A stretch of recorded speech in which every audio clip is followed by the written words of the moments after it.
मेरो नाम शिवराज थाने, हजुर काउसती 17, टोल चाहिँ बगनौली। भग्नौली। हजुर, यो चाहिँ जुन ड्रममा तपाईले के तयारी गर्दै? यो घोलमल एक हो सर, यो घोलमल एक हो। हजुर यसमा चाहिँ गाईको गोबर 250 लिटर छ, हजुर अनि 2 क्विन्टल चाहिँ गोबर छ हजुर यो, हजुर र चाहिँ 50 लिटर म चाहिँ डिकम्पोजर हजुर त्यसमा हालेछु त्यो गलाउनको लागि।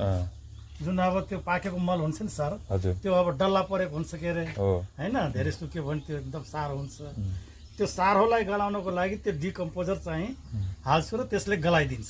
अनि यो कति दिनमा तयार गर्नुहुन्छ? यो त लाग्छ सर लगभग 35-36 दिन लाग्छ 35 राम्रो बन्नलाई। हजुर लगभग 1.5 महिना भनौँ न लाग्छ यो तयार हुनलाई, राम्रो बन्नलाई। कहिलेदेखि प्रयोग गर्नु भएको छ र अनि यसको प्रभाव कस्तो पाउनु भएको छ? राम्रो छ सर, यसको त धेरै राम्रो छ। गर्ने किसान अब कसैले बनाएर गरिदियो भनेदेखि बल्ल थाहा पाउँछ यस्तो हुने रहेछ भनेर।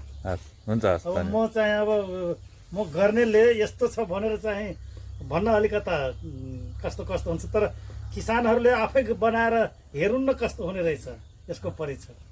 ठिक छ, एकदम राम्रो छ सर।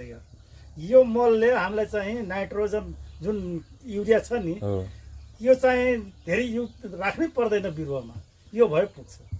म चाहिँ यत्रो यत्रो बिरुवा सारेपछि लगभग 20-22 दिनको बिरुवा भएपछि अनि यो राखिहाल्छु। यो राखेपछि अनि केही गर्नु पर्दैन। हुन्छ।